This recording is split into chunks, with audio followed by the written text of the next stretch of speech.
নমস্কার বন্ধুরা, নলেজ একাডেমিতে তোমাদের সবাইকে স্বাগত। আমি সাগ্নিক সুন্দর, তোমাদের বন্ধু ও লাইফ কোচ। আজকে আমি আবার তোমাদের জন্য নিয়ে এসেছি মিষ্টি স্কিমের মতনই আরেকটি ডেসক্রিপটিভ টপিক নিয়ে। মূলত দেখছি অনেকদিন ধরে আমার ইউটিউবের বিভিন্ন ভিডিওর কমেন্টে তোমরা কমেন্ট করছো, কেউ কেউ ওয়ান নেশন ওয়ান ইলেকশন অর্থাৎ এক দেশ এক নির্বাচন, এই নিয়ে কিছু লেখা আপনি লেখান বা এই নিয়ে একটু আলোচনা করুন। তো সেই কারণেই আজকে ক্লাসে আমি আলোচনা করব তোমাদের এই এক দেশ এক নির্বাচন বা একযোগে নির্বাচন এই নীতিটা নিয়ে। তোমরা নিশ্চয়ই জানো, কিছুদিন আগে আমাদের লোকসভায় কেন্দ্রীয় মন্ত্রী তিনি এই বিলটি উত্থাপন করেছেন বা পেশ করেছেন। বর্তমানে যৌথ সংসদীয় কমিটির কাছে সেটি গেছে এবং পরবর্তীকালে বিলটি আলটিমেটলি আইনে পরিণত হবে কিনা বা লোকসভা রাজ্যসভায় পাশ হবে কিনা এই নিয়েও বেশ ধোঁয়াশা রয়েছে। ব্যক্তিগতভাবে আমি মনে করি এই বিলটির বাস্তবায়িত হওয়ার সম্ভাবনা অত্যন্ত কম, তার কারণ বিরোধী পক্ষ এই বিলে খুব একটা সমর্থন জানাবে না। তো বিলটা যেহেতু এখন আইনে পরিণত হয়নি, সেই কারণে এই বিল থেকে কিন্তু ডিরেক্ট প্রশ্ন আসবে না, আসবে এই বিলের মূল উদ্দেশ্য থেকে। অর্থাৎ এই বিলের মূল উদ্দেশ্য বা মূল লক্ষ্য হলো সমগ্র দেশে একই সাথে নির্বাচন করা, বা আরও ভালো বলতে গেলে কেন্দ্রীয় যে নির্বাচন এবং তার সাথে রাজ্যের যে নির্বাচন সেগুলোকে একই সাথে সংগঠিত করা হচ্ছে এই বিলের মূল উদ্দেশ্য। আর সেখান থেকেই পরীক্ষায় প্রশ্ন আসবে। যারা ইউপিএসসি দিচ্ছ তাদের ক্ষেত্রেও এই প্রশ্নটা অত্যন্ত গুরুত্বপূর্ণ। ঠিক সেরকমভাবে ডাব্লিউবিপিএসসি মিসলেনিয়াসে যদি আসে তাহলেও তো গুরুত্বপূর্ণ। তাছাড়া যারা পরবর্তীকালে ডাব্লিউবিসিএস দেওয়ার কথা ভাবছো বা দিচ্ছ, 2025 সালে ডাব্লিউবিসিএস ডিসক্রিপটিভ হবে আশা করি শুনেছ, তো সেখানেও কিন্তু এই প্রশ্নটি আসার সম্ভাবনা রয়েছে, আমরা বলতেই পারি। এছাড়াও বাংলা প্রতিবেদন রচনায় যদি এই টপিকটা সম্পর্কে আসে, সেখানেও আমরা এই প্রশ্নের উত্তর করতে পারবো আজকের ক্লাস থেকে। আমি যেটা বারবার বলি যে আমি এই ডেসক্রিপটিভ ক্লাসগুলোয় দেখানোর চেষ্টা করি উত্তরটা কিভাবে লিখতে হয়। আমি এই ক্লাসটাকে বা আমি এই টপিকটাকে দুভাবে করতে পারতাম। একটি হলো সুন্দর পাওয়ার পয়েন্টে স্লাইড স্লোর মাধ্যমে 1 ঘন্টা 1.5 ঘন্টার লেকচার হতো, ছোট্ট ছোট্ট পয়েন্ট করতাম, মুখে বলতাম অনেক কিছু, কিন্তু সেটার মাধ্যমে পরীক্ষায় যে লিখতে হবে কতটা সেটা বুঝতে পারতে না। কারণ পরীক্ষায় লেখা কিন্তু সম্পূর্ণ আলাদা একটা বিষয়, সম্পূর্ণ নতুন একটি বিষয়।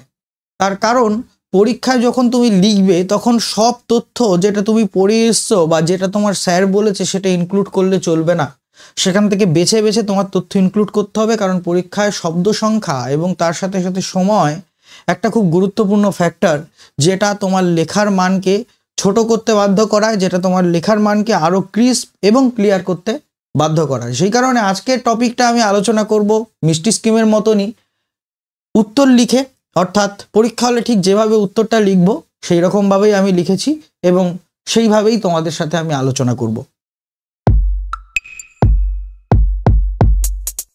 প্রশ্ন হলো, এক দেশ এক নির্বাচন নীতি সম্পর্কে আলোচনা করো। ভালো করে বুঝবে, এক দেশ এক নির্বাচন নীতি বলা হয়নি, এক দেশ এক নির্বাচন সম্পর্কিত যে বিলগুলি পেশ করা হয়েছে সেগুলো সম্পর্কে আলোচনা করো। সেই প্রশ্ন আসবে না, আসবে খুব সিম্পল প্রশ্ন একটাই, যে পলিসিটা সম্পর্কে আলোচনা করো। ওয়ান নেশন ওয়ান ইলেকশন, এই যে পলিসি, এই পলিসির সুবিধা কি, এই পলিসির অসুবিধা কি, এই পলিসি কি আদৌ বাস্তবায়িত হতে পারে বা কেমনভাবে বাস্তবায়িত হতে পারে, এই পলিসির মূল লক্ষ্য কি ইত্যাদি প্রভৃতি সম্পর্কে আলোচনা করো নিজের ভাষায়।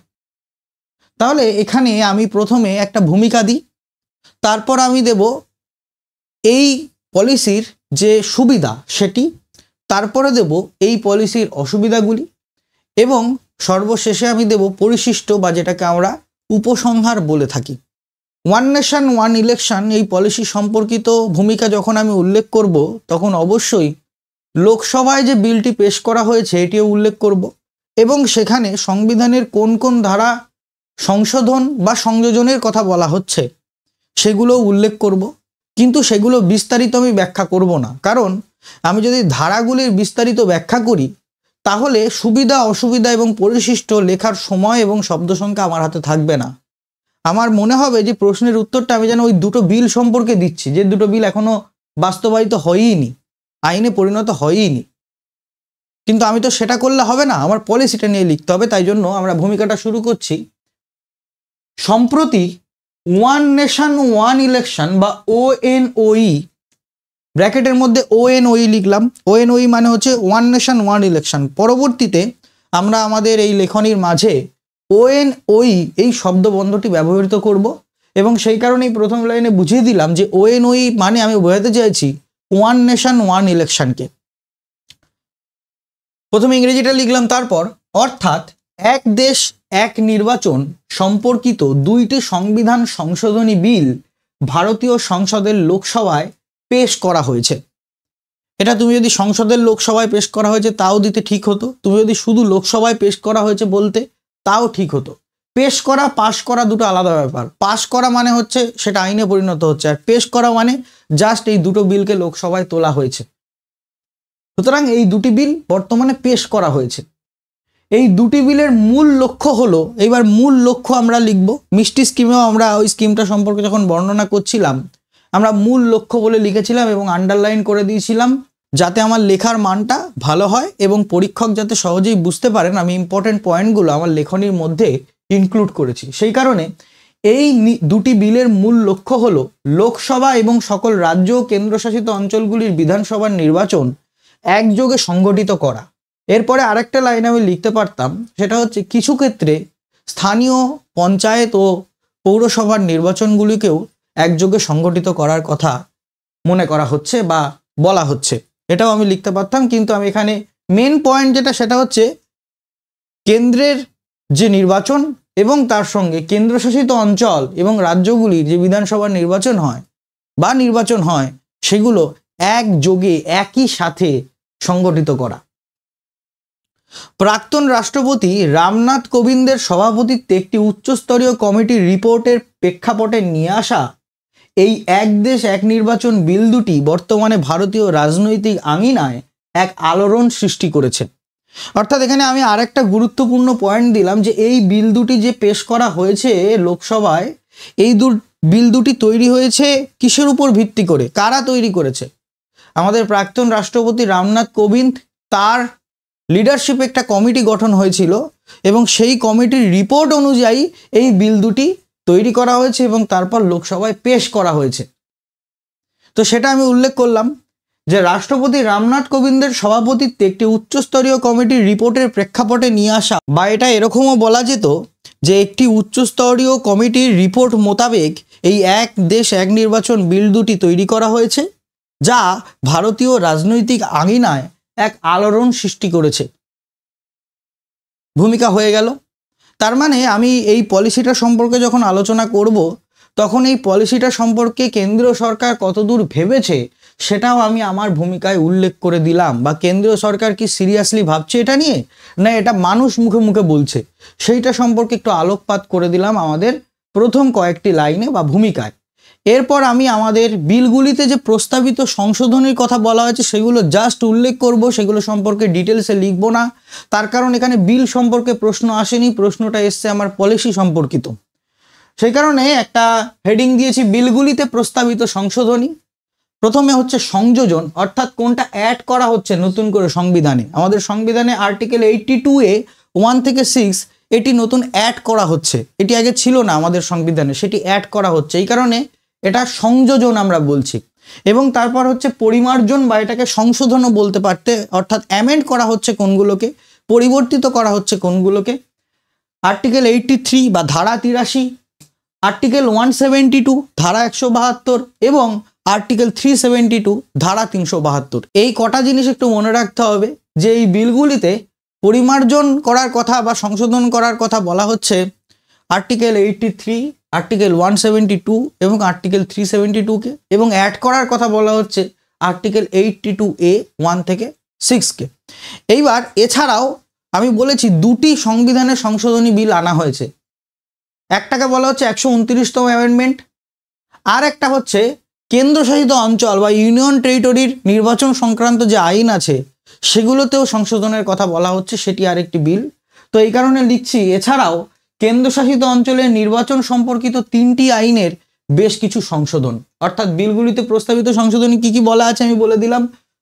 সংযোজন করা হচ্ছে বা অ্যাড করা হচ্ছে ধারা 82A, পরিমার্জন করা হচ্ছে 83, 172, 372 এবং কেন্দ্রশাসিত অঞ্চলের নির্বাচন সম্পর্কিত 3টি আইনের বেশ কিছু সংশোধন। সেগুলো আর ডিটেলসে বললাম না কোন কোন আইনের কী কী সংশোধন করা হচ্ছে, কারণ আমি আবারও বলছি এখানে বিল দুটি নিয়ে আলোচনা করছি না, এখানে পলিসি নিয়ে আলোচনা করছি।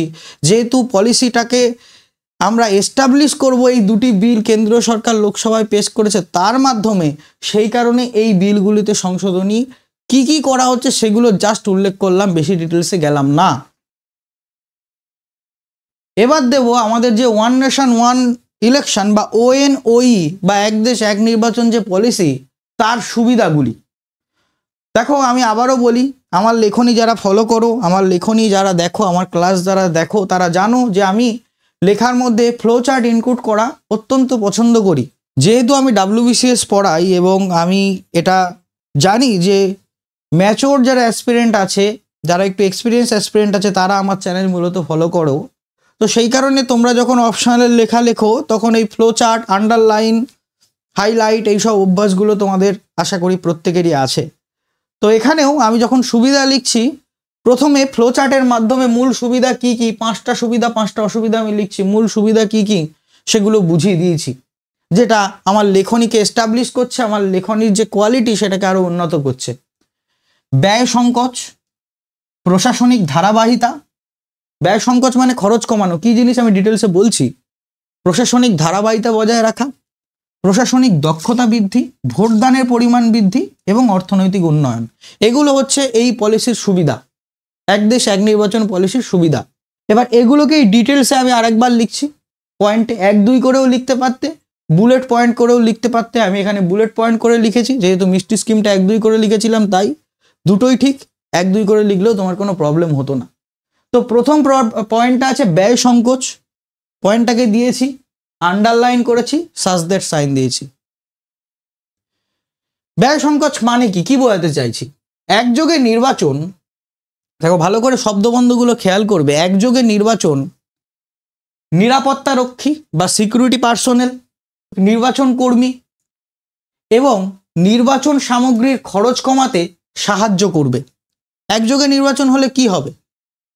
এই নিরাপত্তা রক্ষী যে বারবার বিভিন্ন জায়গায় ডিপ্লয় করতে হয়, এখন যে নির্বাচনগুলো তো আলাদা হয়, 5 বছরে বিভিন্ন সময় বিভিন্ন জিনিসের নির্বাচন হয়ে থাকে, কখনো রাজ্যের, কখনো কেন্দ্রের, কখনো স্থানীয় নির্বাচন। প্রত্যেকের জন্য, প্রত্যেকটা নির্বাচনের জন্য আলাদা আলাদা করে ডিপ্লয় করতে হয় সমস্ত কিছু। তো এর খরচ কমবে যদি একদিনে একযোগে নির্বাচন হয়। এছাড়াও এর ফলে ভারতীয় নির্বাচন কমিশনের কার্যনির্বাহী ব্যয়ভার অনেকটাই কমানো সম্ভব হবে। কার্যনির্বাহী ব্যয়ভার মানে অপারেশনাল কস্ট, মানে যখন বারবার নির্বাচন হচ্ছে তখন অফিসটা তো খোলা রাখতে হচ্ছে, অফিসটা চালাতেও তো একটা এক্সট্রা খরচা হচ্ছে, সেই খরচাটা নির্বাচন কমিশনের কম হবে যদি একযোগে নির্বাচন হয়। তো সেটাই লিখেছি যে এছাড়াও এর ফলে ভারতীয় নির্বাচন কমিশনের বা ECI এর বা ইলেকশন কমিশন অফ ইন্ডিয়ার কার্যনির্বাহী ব্যয়ভার বা অপারেশনাল কস্ট সেটা অনেকটাই কমানো সম্ভব হবে। তো প্রথম পয়েন্ট গেল ব্যয় সংকোচ বা ব্যয়ভার কমানো। তারপর হচ্ছে প্রশাসনিক ধারাবাহিতা, মানে প্রশাসনিক ধারাবাহিতা বজায় রাখা। বারংবার নির্বাচনের ফলে প্রশাসনিক কার্যক্রম ব্যাহত হয়।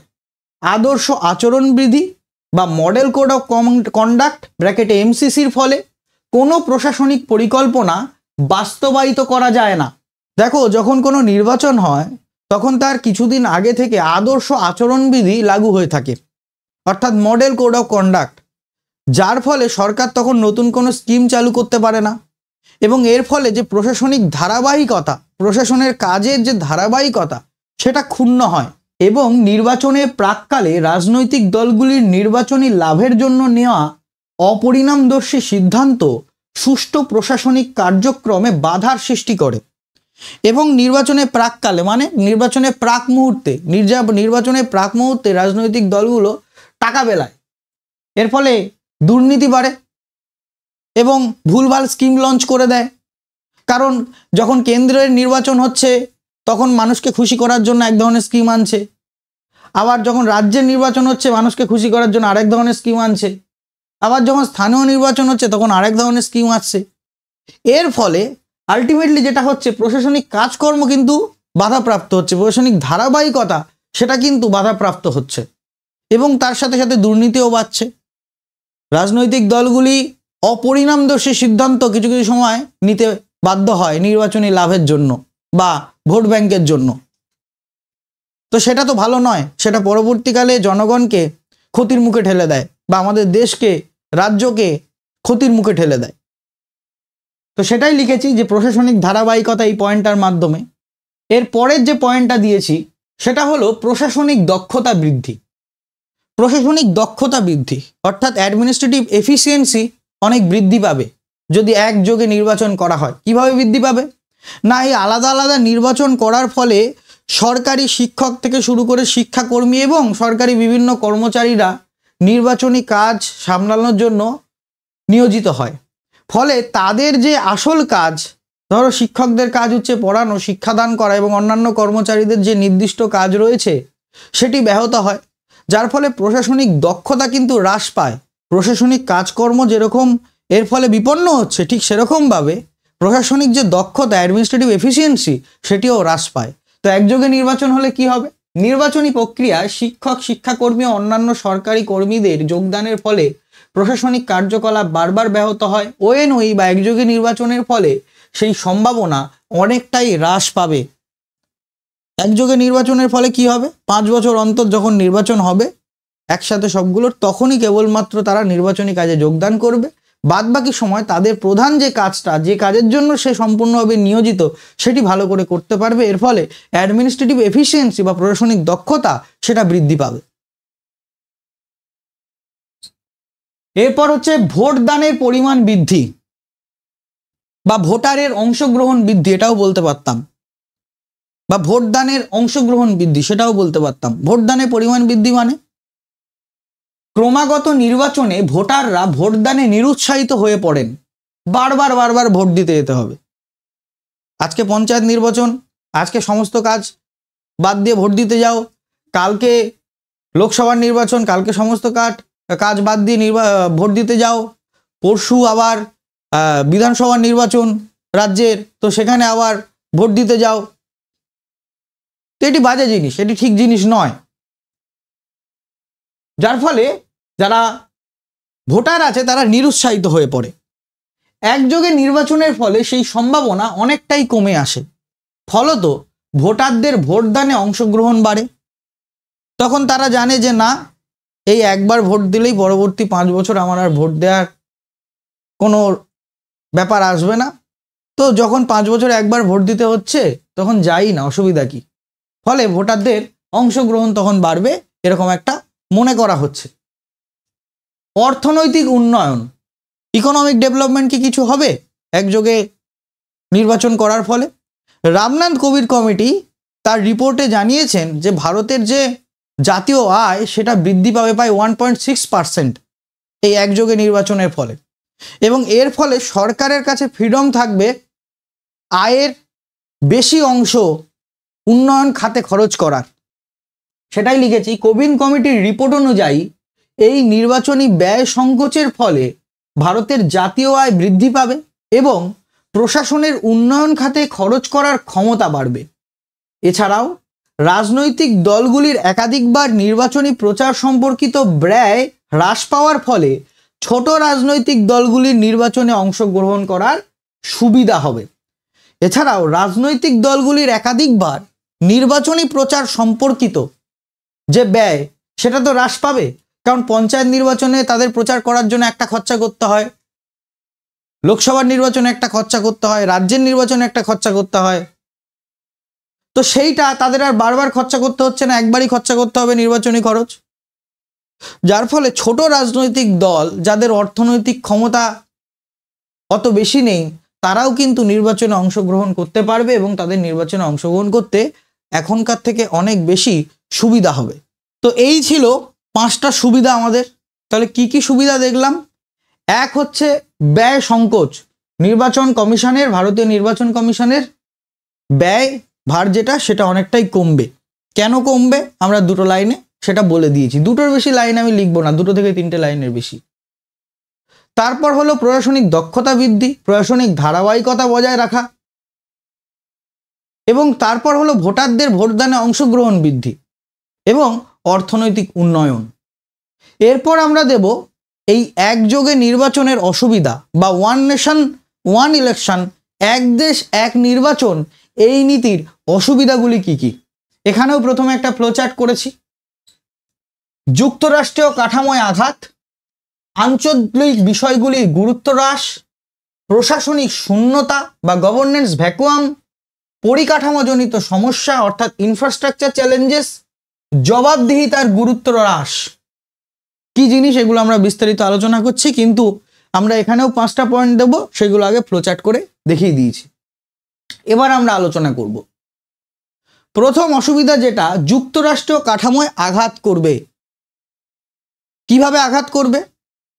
আমাদের যুক্তরাষ্ট্রীয় কাঠামোর অর্থ হলো কেন্দ্র একচ্ছত্র অধিপতি নয়, কেন্দ্র এবং রাজ্য দুজনের একটি ঐক্যমতে আমাদের দেশের নীতি নির্ধারিত করা হয়। এবং এই যদি ওএনওই লাগু করা হয়, তাহলে একই সাথে যেহেতু কেন্দ্র আর রাজ্যের নির্বাচন হবে, আশঙ্কা করা যাচ্ছে এটা আঞ্চলিক বিষয়গুলির যে গুরুত্ব, স্থানীয় সমস্যাগুলির যে গুরুত্ব, রাজ্যের সমস্যাগুলির যে গুরুত্ব, সেগুলো অনেকটাই হ্রাস পাবে। কেন্দ্র যে বিষয়গুলি আছে, কেন্দ্রীয় বিষয়গুলি, সেগুলির গুরুত্ব বৃদ্ধি পাবে। ফলে মানুষ এখন যখন রাজ্যের ভোট দেয়, রাজ্যের ইস্যুগুলোকে নিয়ে ভোট দেয়, যখন পঞ্চায়েত নির্বাচনে ভোট দেয়, তখন পঞ্চায়েতের যে ইস্যু সেইগুলো মাথায় রেখে ভোট দেয়। কেন্দ্র সরকার যখন ভোট দেয়, তখন তারা কেন্দ্রের যে সমস্যাগুলো আছে সেগুলো মাথায় রেখে ভোট দেয়। কিন্তু একযোগে নির্বাচন করলে কি হবে, একই দিনে যেহেতু বা একই সাথে যেহেতু সমস্ত ভোট হচ্ছে, সেই কারণে আশঙ্কা করা হচ্ছে আঞ্চলিক বিষয়গুলোর গুরুত্ব হ্রাস পাবে, কেন্দ্রের যে দাদাগিরি সেটা প্রধান হয়ে দাঁড়াবে এবং এর ফলে যুক্তরাষ্ট্রীয় কাঠামো আমাদের ক্ষুণ্ণ হবে। তো ওএনওইর মাধ্যমে যে সাংবিধানিক সংশোধনগুলির কথা বলা হচ্ছে, সেগুলির বাস্তবায়নের ফলে যুক্তরাষ্ট্রীয় কাঠামো ক্ষতিগ্রস্ত হবে। নেক্সট হচ্ছে আঞ্চলিক বিষয়গুলির গুরুত্ব হ্রাস। এই সম্পর্কে তো বলেই দিলাম। একযোগে নির্বাচনের ফলে নির্বাচনের সময় জাতীয় বিষয়গুলি যতটা গুরুত্ব পাবে, তার তুলনায় রাজ্য ও আঞ্চলিক সমস্যাগুলি ভোটারদের কাছে কম গুরুত্বপূর্ণ বলে প্রতিপন্ন হবে। এর ফলে ভারতীয় গণতন্ত্রের রাজনৈতিক বৈচিত্র্য বিপর্যস্ত হবে এবং এর ফলে কি হবে, ভারতীয় গণতন্ত্রের, আমাদের যে ইন্ডিয়ান ডেমোক্রেসি, তার যে একটা খুব সুন্দর বিউটিফুল ডাইভার্সিটি আছে, সেটা ড্যামেজড হবে, সেটা ক্ষতিগ্রস্ত হবে। এরপর হচ্ছে প্রশাসনিক শূন্যতা বা গভর্নেন্স ভ্যাকুয়াম। একযোগে নির্বাচন তো হলো, এরপর ধরে নাও মধ্যবর্তী কালে, ধরে নাও 2 বছরের মাথায়, 3 বছরের মাথায় কিংবা 1 বছরের মাথায় যদি কোনো রাজ্যের বিধানসভার অবলুপ্তি হয়, কোনো রাজ্যের বিধানসভার পতন ঘটে, তাহলে বাদবাকি টাইম পিরিয়ডের জন্য, অর্থাৎ যদি 3 বছরের মাথায় কোনো রাজ্যের বিধানসভার পতন ঘটে, তাহলে বাদবাকি 2 বছরের জন্য, 5 বছরে তো মেয়াদ পূর্তি হবে, তো বাদবাকি 2 বছরের জন্য ওই রাজ্যে রাষ্ট্রপতি শাসন জারি হবে। এবং এর ফলে যখন রাষ্ট্রপতি শাসন জারি হবে, তার মানে আলটিমেটলি একটা গভর্নেন্স ভ্যাকুয়াম তৈরি হচ্ছে, প্রশাসনিক শূন্যতা তৈরি হচ্ছে।